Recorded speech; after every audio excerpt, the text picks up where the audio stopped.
Thanks for watching another one of my videos. About 2 or 3 years ago, I built my wife a raised herb garden with a built-in seat.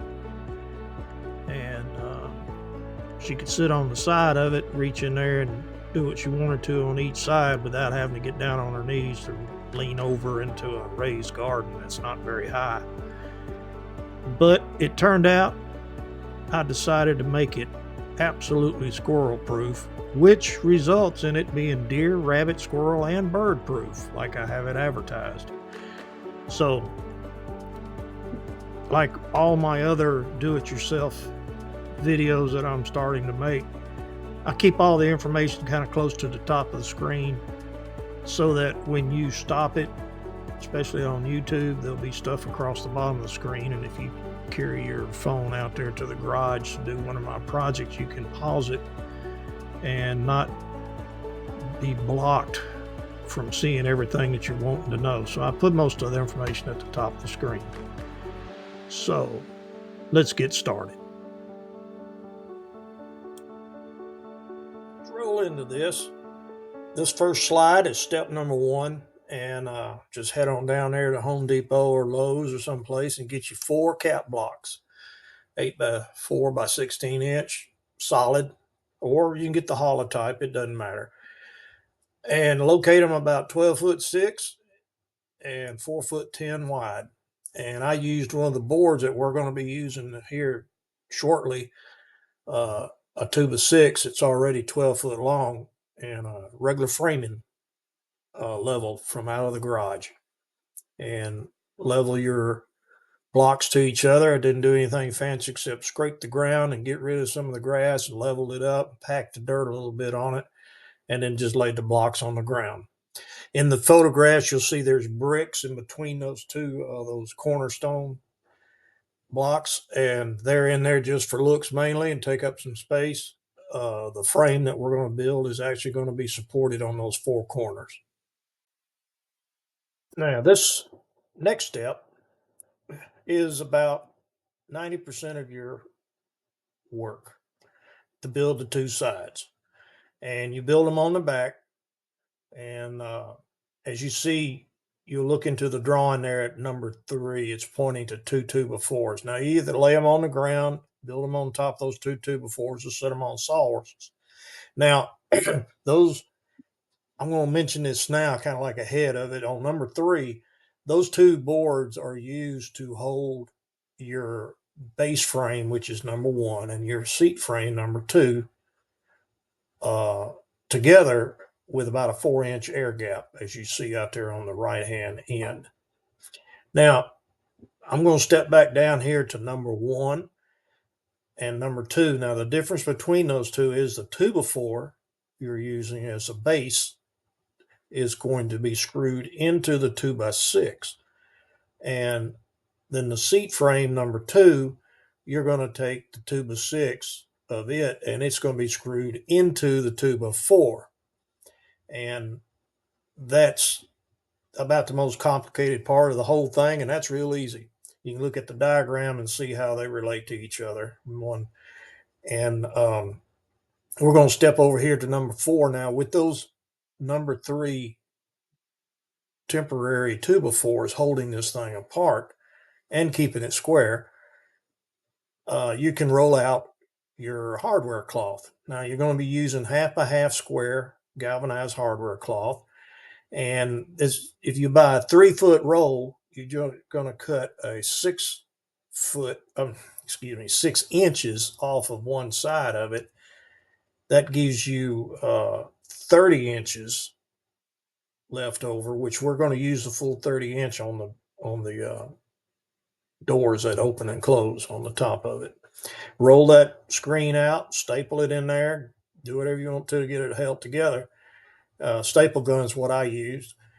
Then you're going to come back and you see number 5. It says vertical supports. Well, those are your 2x4s, which you're going to see in this next scene here on the next slide. Is going to show you a photograph of what it actually looks like. You put those down, and when you get those screwed in, and tight into there, and the screen's underneath them. It's pulled tight. Now you can take your temporary two-by-fours off if you want to, but just wait till the very end to do it. And the next step after that is going to be the screen trim. Now I'm going to get into detail about the screen trim in just a minute, but those pieces will get put in. And then number 7, which is kind of decorative, but it does work, is the seat supports. And all this is the number 6 and number 7 are going to be, in my case, you got a choice between buying them at the store or ripping them at a table saw. We'll talk about that in more detail in a minute. I waited till this slide to talk about the screen molding. Now, the dimensions and everything there are to the center of your, from the outside of the each end at 12 feet, but the center line of each one of your vertical 2x4s there.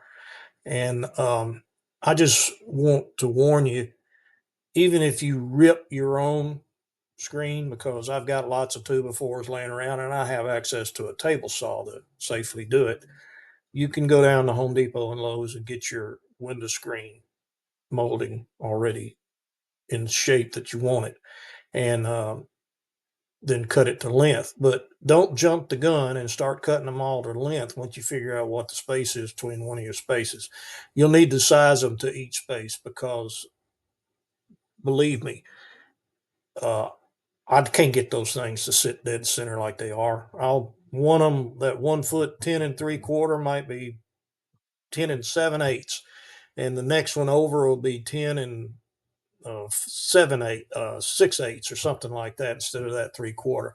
So, but it doesn't matter. It's the accuracy is not that necessary. We're dealing with just getting these things up here and making them look like they're centered down through there and look pretty when you get through.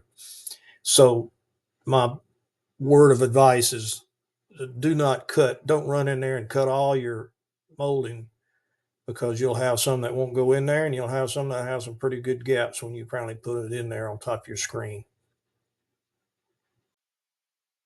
Okay, now we're ready to put the ends on here and piecemeal those together. This is a two-man operation. If you can, get somebody to help you hold the sides up and get you some two by fours, stick them in the ground, drive them in the ground a little bit at an angle and help hold that thing up because the seat is top heavy and it'll make it fall to the left there in the view that you see it as it's standing straight up. Also, I didn't show the concrete block under that drawing. You'll see it in the next photograph. And just set the sides up, cut your base plate, that 2x4 with the notches on each end. And then you'll cut you a 2x6, which is exactly 4 feet. And you'll be toe screwing or toe nailing that 2x6 into that base 2x6 on the frame side as you see it pointing down there to it because you got two boards to go through there. So directly above it in the next slide, which I think we'll go to right now, you'll notice that that 2x4 that's 1 foot 1 inch tall, I call it the corner tie brace. That's pretty important. And in the photograph, you see I've got about 6 or so screws in it. And that's really what holds the side vertical up. But now we're going to get it even tighter when we start putting the angles on it and the angle braces and everything. This next slide, we're putting the what I call vertical door holders. And I just made up names as I was going along. But basically, you've got two 2x4s that are 4 foot 5 inches. You can go ahead and pre-cut them. And then you got a 2x4 that's going to be 3 foot 4 inches long, and you can pre-cut it. Get one of it. Now, if you look right dead center of the slide, and right now I'm fixing to give you an enlarged view of it. The most important part of it involved in this is that horizontal 2x4 tie that I call it, and it's by chance it's actually 4 foot in actual length. And when you screw it into that under the seat, it needs to be flush with the 2x4, not flush at the top of the seat. And that'll play out here in the next screen or two, especially when we make the doors. It becomes important. And just center it like I've shown in the drawing. I've come back out to this drawing now so you can see what's going on. Just 6 feet, pull off the end, put that in the middle, about 6 feet. And over on the right lower photograph, I've overlapped some white lines to help you indicate that that's flush with that 2x4 top of it and not up to the 2x6 top. And again, as I make up names, I'm calling these top rails. And I'm going to explain it in a way that I think you could be able to do this if you don't have a table saw safely. Get a couple of sawhorses that are wooden, take a 2x4 and screw it down onto this temporarily on top of the sawhorses so it don't move. Take a chalk line, pop your line down your 2x4, and you can rip with a hand electric saw the 1 5/8 that you see up in the drawing there, and rip it down and screw it in. Screw the 2x4 onto the 1 5/8 ripped board, and you're going to end up with a. I didn't draw it to where it looks even, but it is. You'll have a top rail up there that'll have the same amount of wood on one face as it is on the other, and you can actually dimension this down if you want to, because we're coming up with 45-degree angle cut pieces, which are going to be cut to fit. And at 13 3/4 inches, you can attach these and make two of them that are 71 inches long.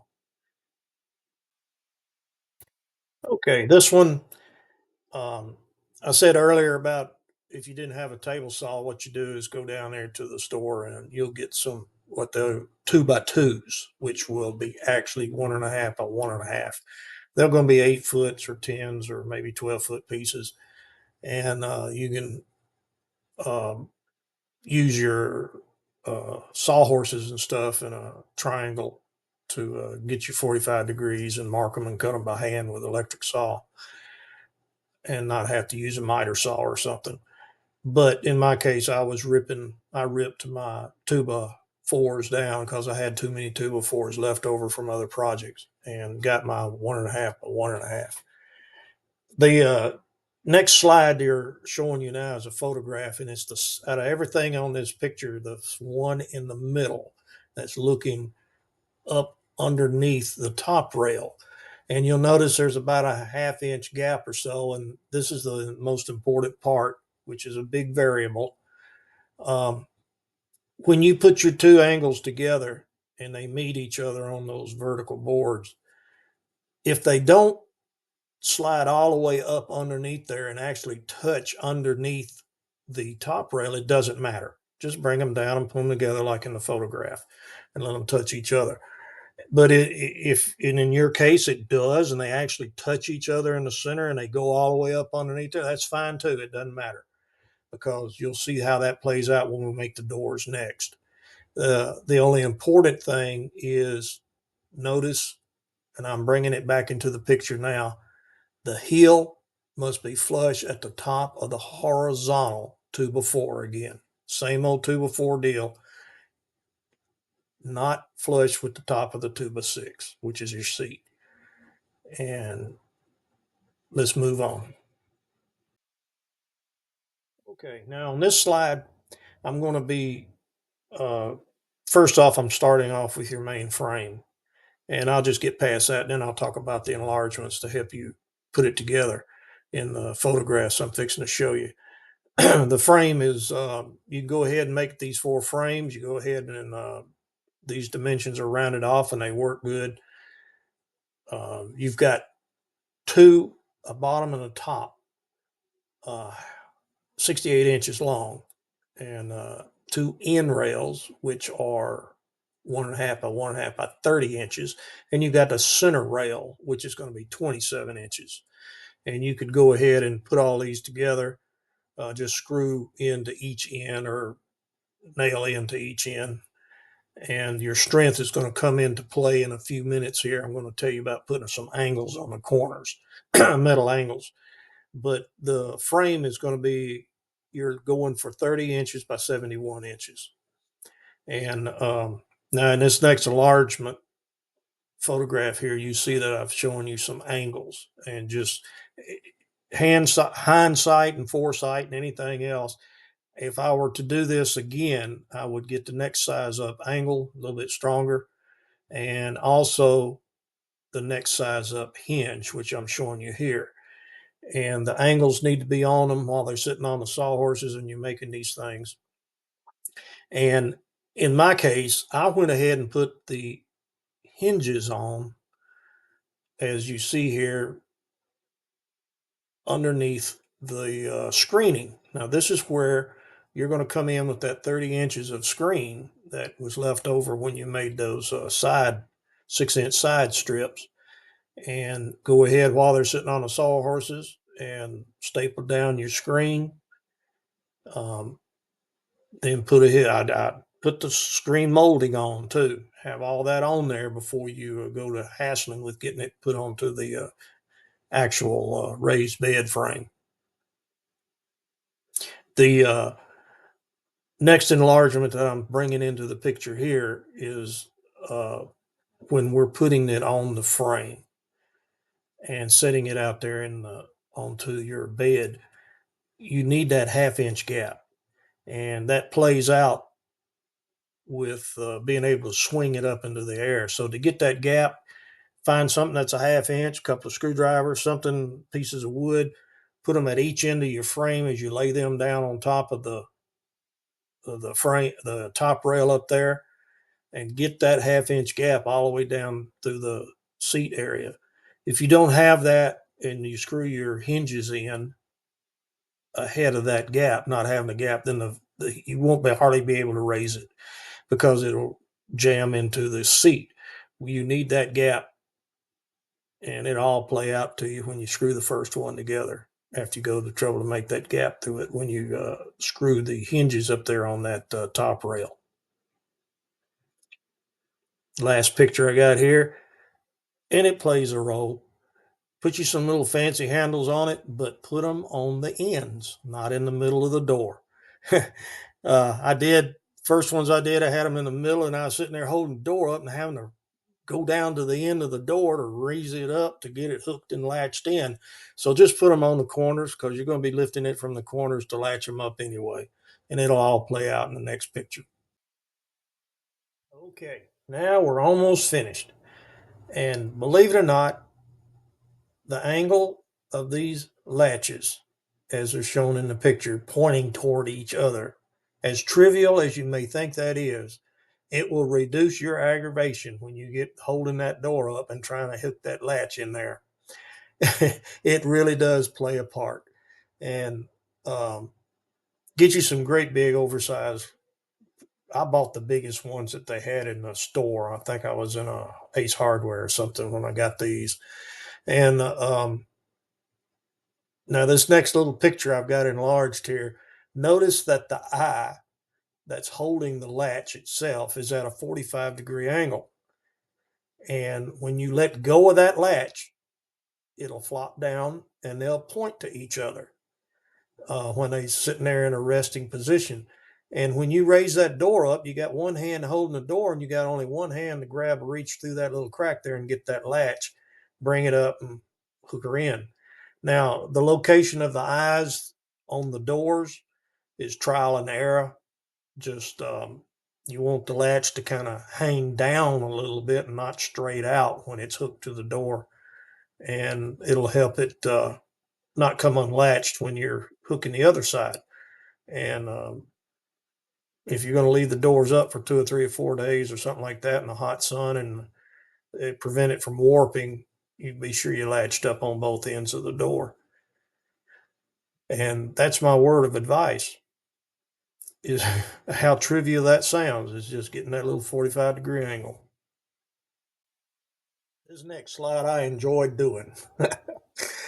I was sitting there and planted some seeds in there, and she had planted some and handed me the seed pack back. And I'm thinking, well, we ought to have a way to hang that seed pack up there. So by the end of the year, you'll know if, which one put in what bed. It has 14 spaces I've got divided up into this bed. We can have 14 different kinds of herbs. And as you see in the photograph, I'll enlarge it right here. All I did was go get some thick plastic markers. Seed companies will give them to you, and some of them are real flimsy, but I had some heavy plastic ones, the kind that you have to buy. They don't give them away. And I cut the tip off of it. I drilled a second hole, and I screwed it into a horizontal. I just ripped me another piece of, this one's about like 3/4 by 1.5. And as you can see in my photographs there, I just ran another board across there between the uprights, about 5, 6, 7 inches down below the top rail, and screwed these things in there and took a waterproof marker.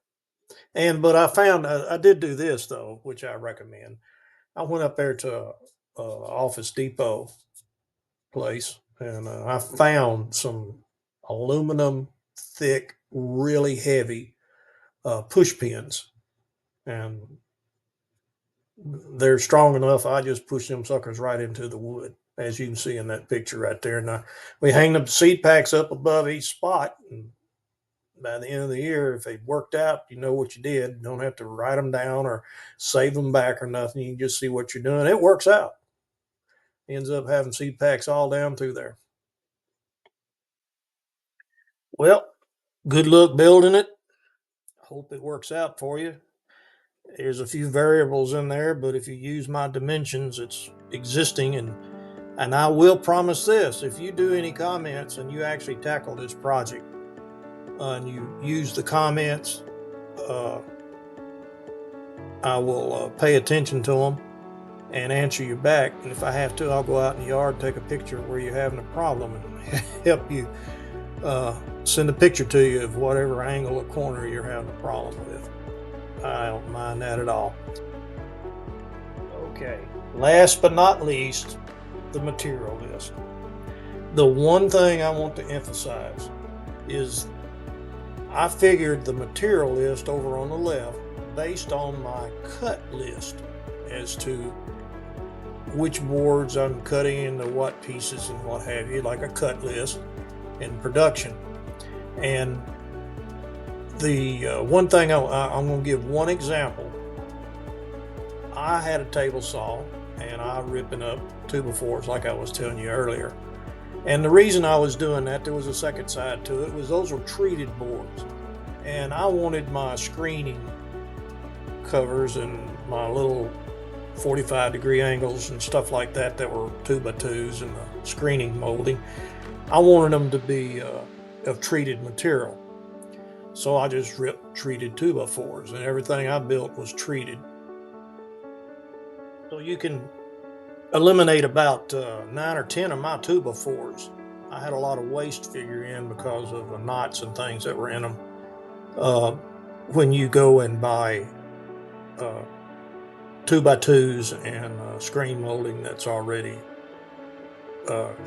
cut and shaped. So do check against these, do your own calculations. I highly recommend that you try to figure this out. But if you're using all just 2x4s and material that's on hand like I did, then my cut sheet should work. I appreciate you guys watching my videos. I've got a lot more. This one's going to kick off another one after this. I think I'm going to work on one that has a hotbed. I have a hotbed that a cold frame that I actually heat it in winter. So that's an interesting project for somebody. I start all my seeds in it in the middle of February and stuff like that. I've enjoyed doing this video. I hope you enjoy building this thing, and I hope some of you take it up as a task. It's a neat piece of woodwork to have in the backyard. Something to be proud of if somebody builds it. Thank you again for watching. Don't be afraid to tackle this job. It's a lot easier than it sounded and looked like.